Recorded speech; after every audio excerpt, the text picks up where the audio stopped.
Ich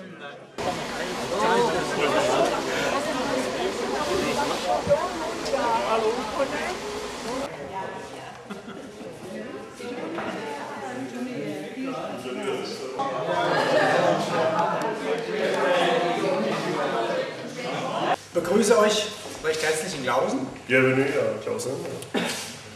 Dass ihr die lange Strecke überwunden habt, um zu uns zu kommen. On a l'espoir que vous avez eu une bonne route de venir ici. Ich möchte nicht so viele Worte machen, weil wir eine Stunde hinter unserem Zeitplan sind. On a un peu de retard, 1 heure maintenant. Comme ça, il ne veut pas parler trop. Zuerst, und das machen wir jetzt mal die nächsten 20 Minuten, sollen Sie erstmal was essen, was trinken, ein bisschen runterkommen. Und dann besprechen wir, wie wir es weitermachen. On fait un petit repos ici et servez-vous avec le buffet.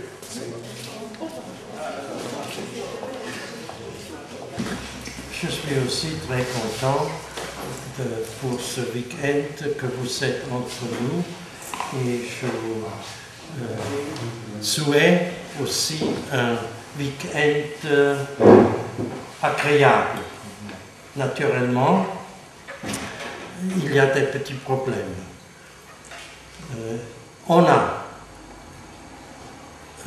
Outlet-Sender. Ich kann es gar nicht übersetzen, weil ich es nicht Deutsch verstehe.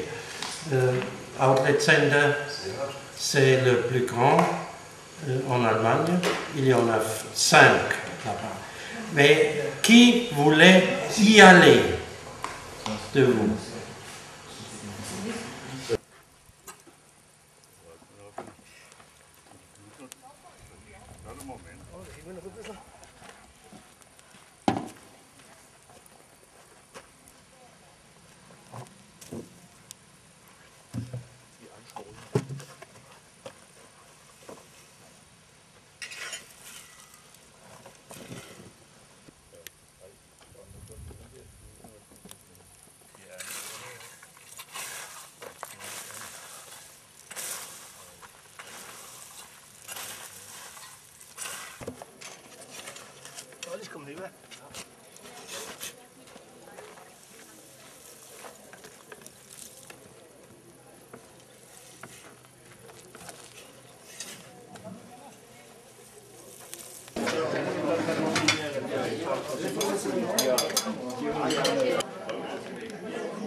Monsieur le maire, mesdames et messieurs, chers amis de Klausen,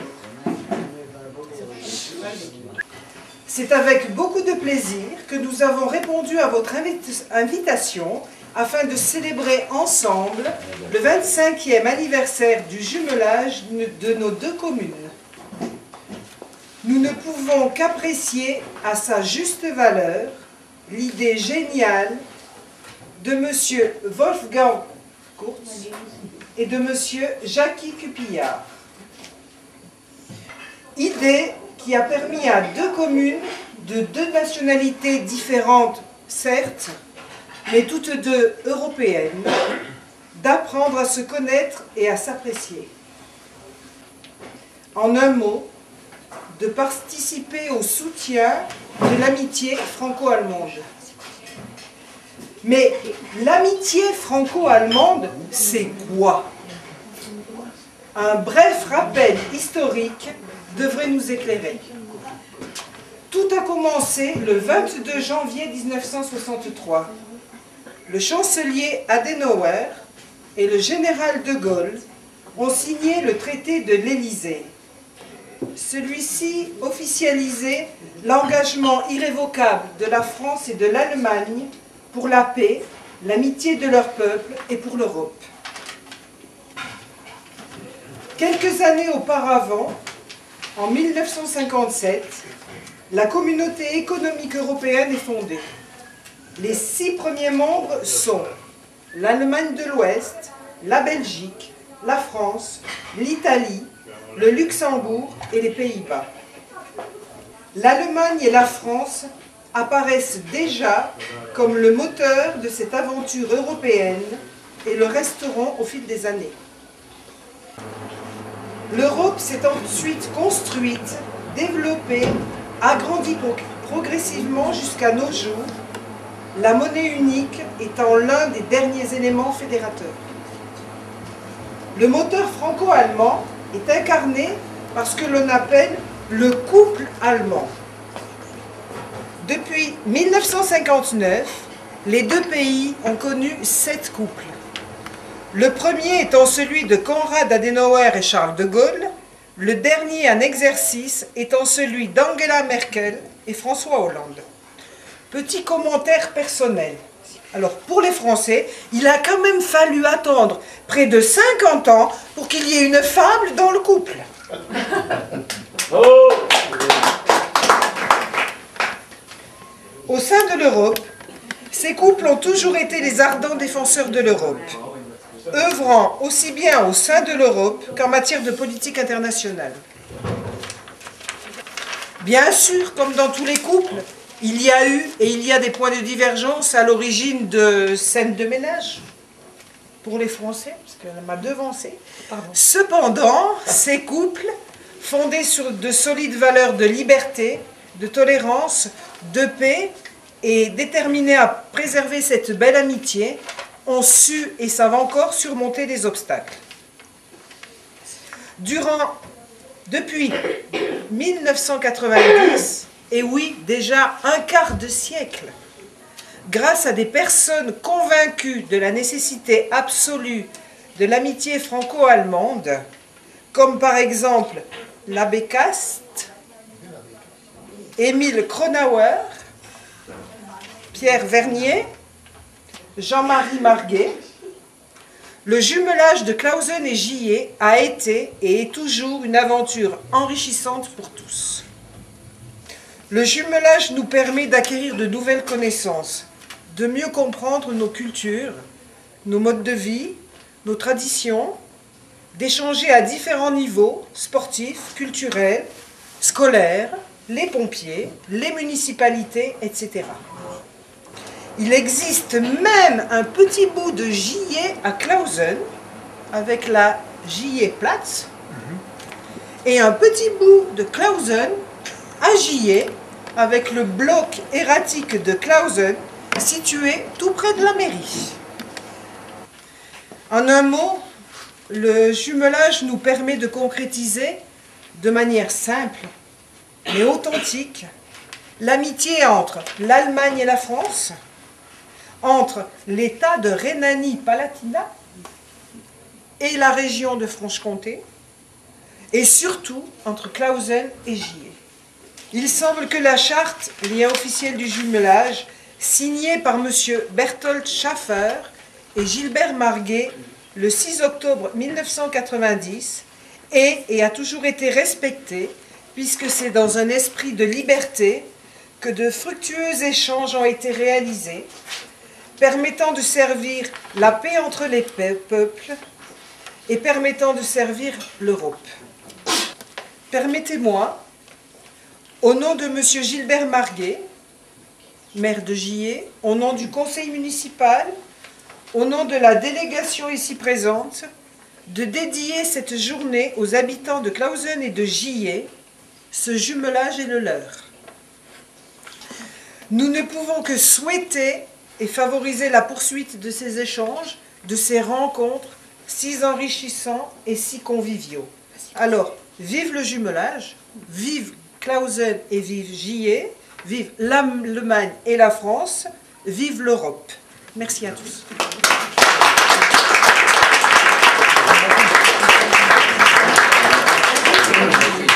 Merci beaucoup pour votre appel et merci Madame Bernier. Chers membres des deux conseils municipaux, chers citoyens de Gillet et Clausen, nous sommes réunis aujourd'hui pour célébrer le 25e anniversaire de notre partenariat. Notre réunion d'aujourd'hui est un témoignage pour que cette connexion ait envie. Le texte de notre certificat de partenariat qui a été signé entre les deux communes a été bien compris par tous les deux communes. Je crois fermement que notre partenariat, notre lien d'amitié se poursuivra avec succès en avenir. Une Europe unie est notre perspective. Ça nous pose un gros chantier, mais aussi une grande opportunité.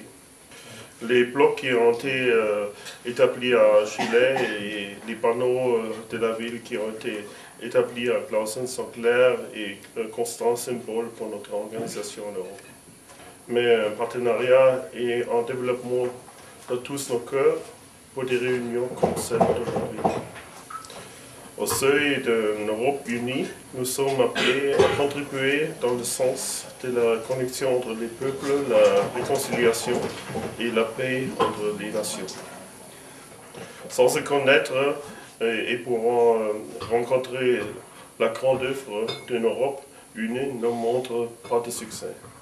Les dirigeants de nos deux communautés ont mis sur les termes de réunion et la solidité entre les deux. Mais vous, chers citoyens de Gilet-Clausen, doivent maintenant accepter cette offre et la demande de se développer. Le partenariat pour la paix et que le travail et l'échange entre les pays et entre les régions. Mes chers concitoyens, merci beaucoup pour tout ce que vous avez fait pour notre société et pour notre jumelage et dans un esprit d'amitié et de fraternité. Les anciens maires Berthold Schäfer et Emil Kronauer et le professeur principal Wolfgang Kurz ont été nommés citoyens d'honneur dans votre sacrée République. Je pense que nous pouvons facilement appeler l'amitié née de partenariat. Vive la France et vive l'Allemagne. Vive l'amitié et le jumelage entre Gilet et Clausen. Bonne soirée à tout le monde ce soir.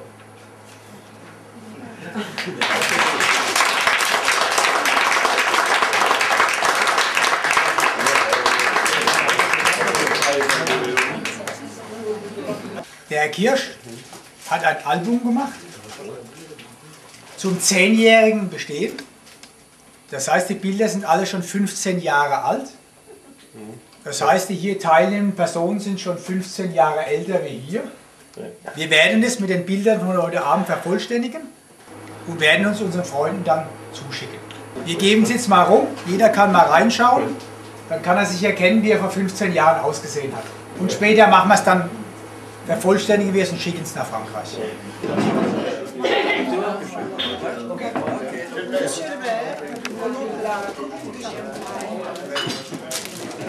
Vielen Dank.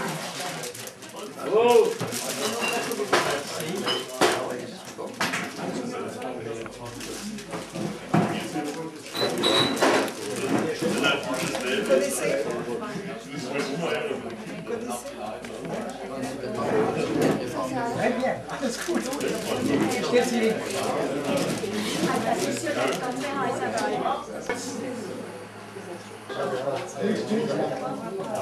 Und den Deutschen, das möchte ich mich, aber der Bürgermeister macht ja alles perfekt, der deutsche Bürgermeister, bedanken für diese Hilfe. Ich will jetzt nicht alle nennen, aber alle, die da sitzen, haben viel dazu getan. Und wir müssen uns klar werden, es ist eine Arbeit für den Frieden. Danke.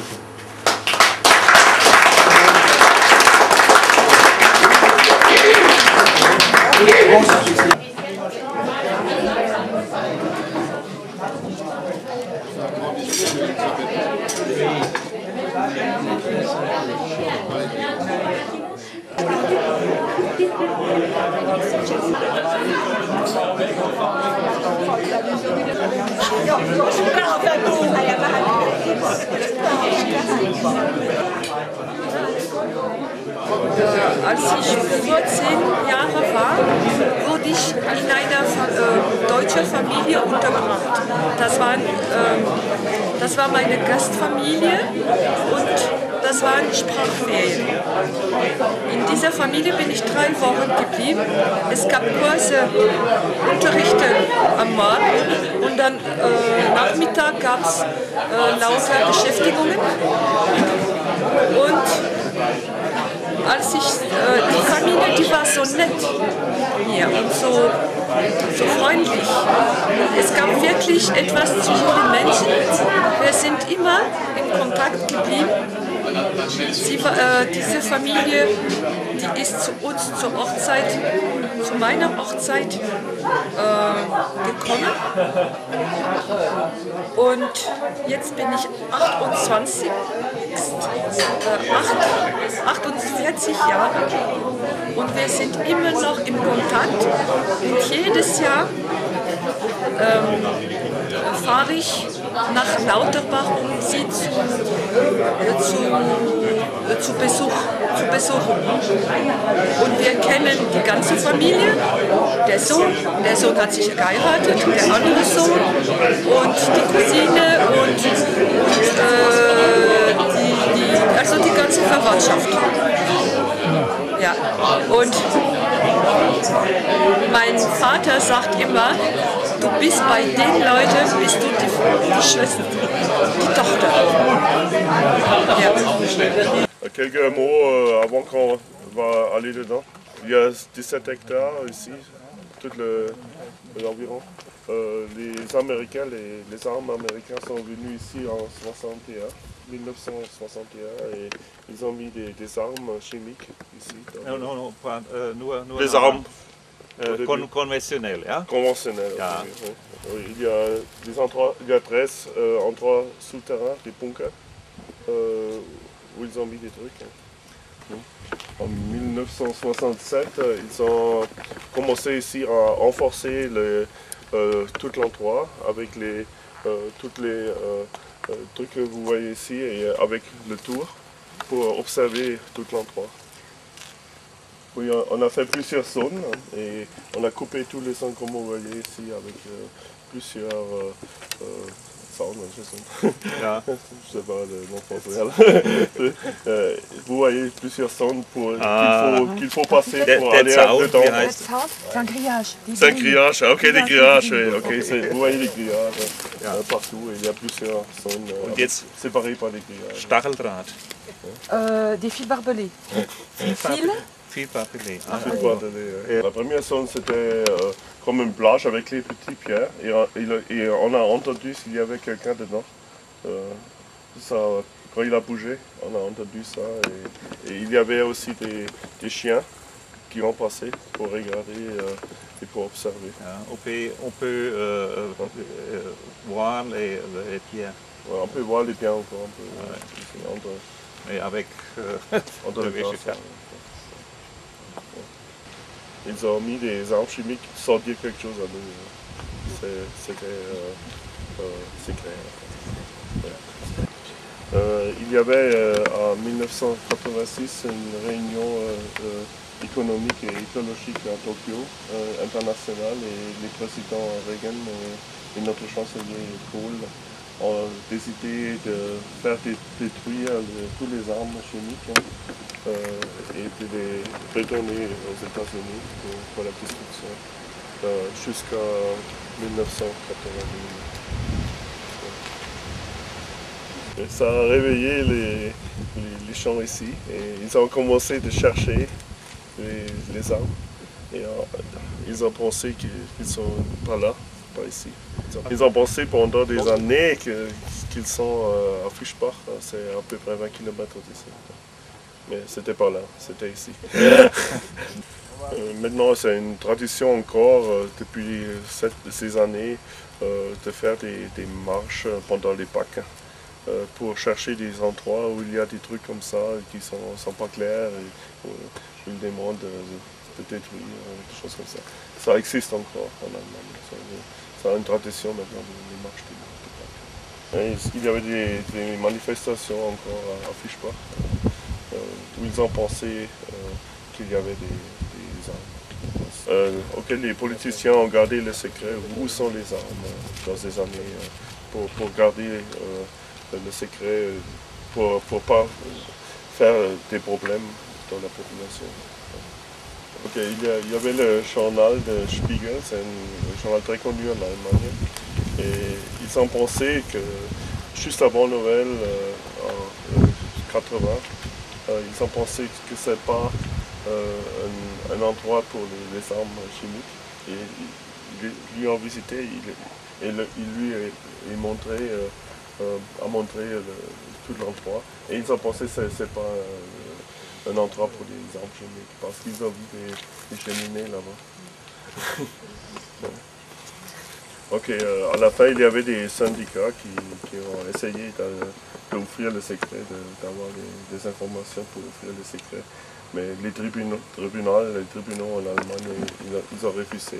Ils n'ont jamais dit où il y a des armes chimiques. Ils ont su qu'il y a des armes chimiques, mais ils n'ont pas su où ils sont. C'était jamais eux. Et ils sont allés dans tous les tribunaux, jusqu'au plus haut en Allemagne. Bundesgericht, c'est le tribunal le plus haut en Allemagne. Ouais. Par toutes les recherches des journalistes et des syndicats, tout était ouvert pour la population. Ils ont réveillé la population ici, mais on n'était pas préparés. On n'a pas eu des préparations pour ABC atomique, biologique ou chimique, pour des armes.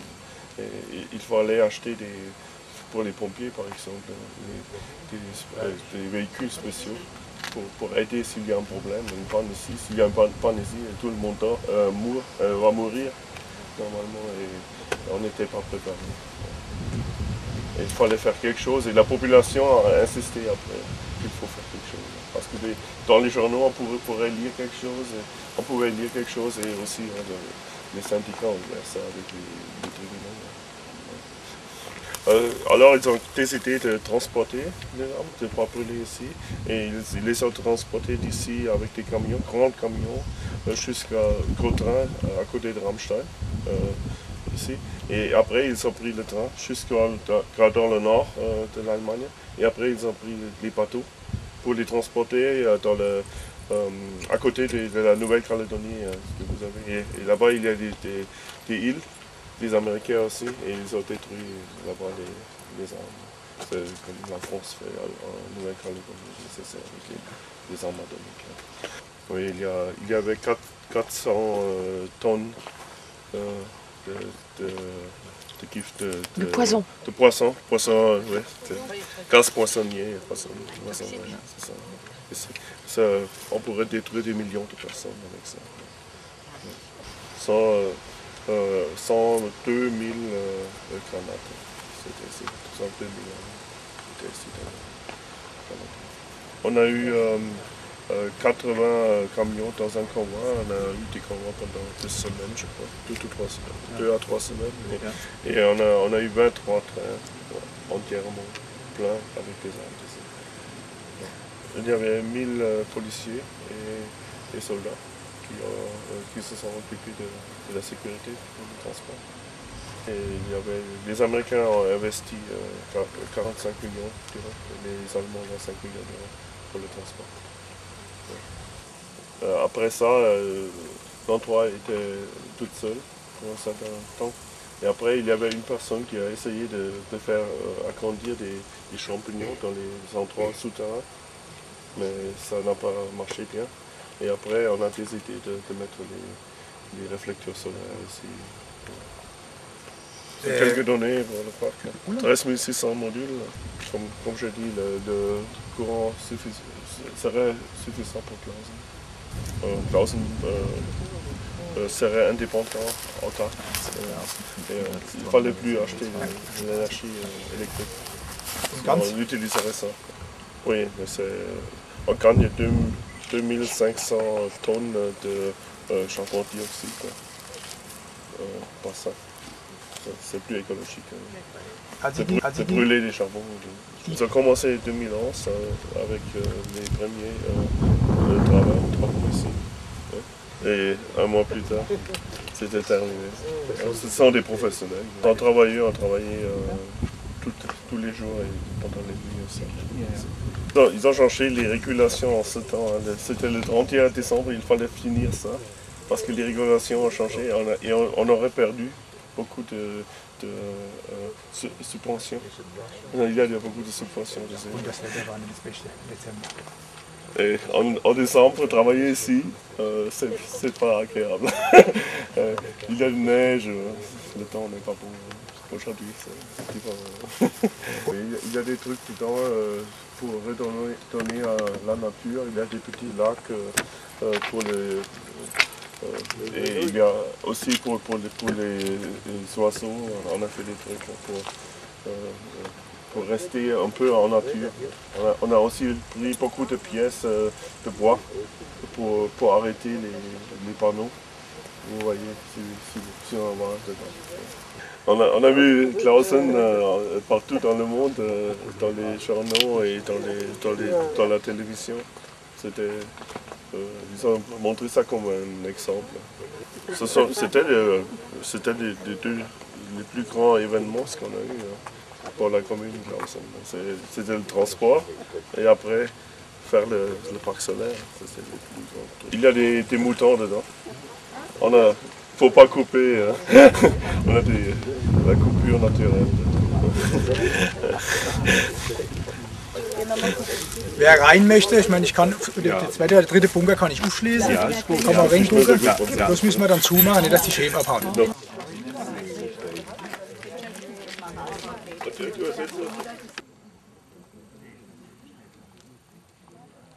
Ja, mit dem Gemeinde Clausen.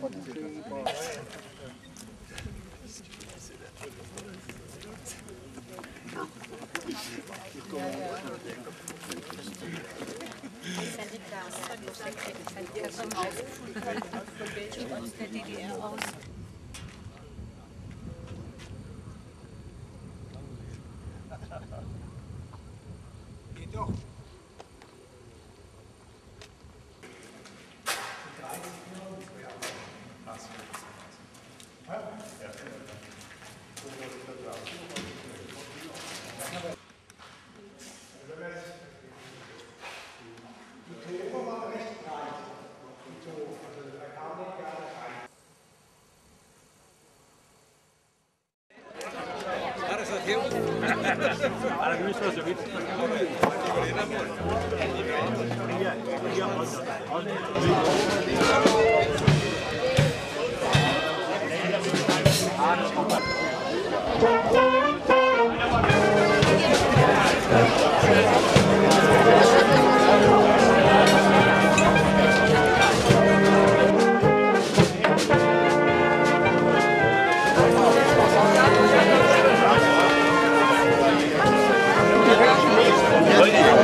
Die kriegt man nicht rein.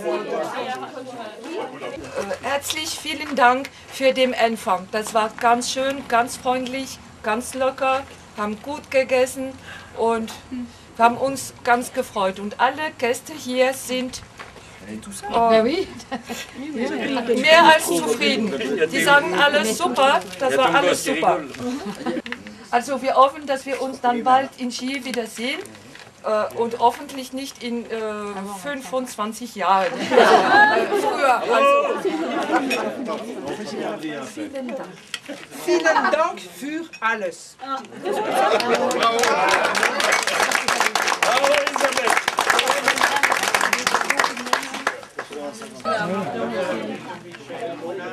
Wie ist der Name? François.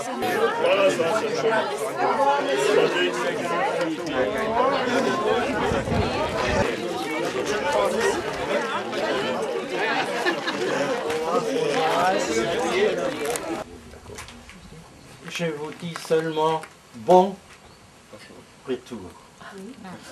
Et je vous dis à bientôt. Voilà. L'année prochaine, j'y vais. Non, avant, il veut venir avant. Allez, La photo.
Bon voyage.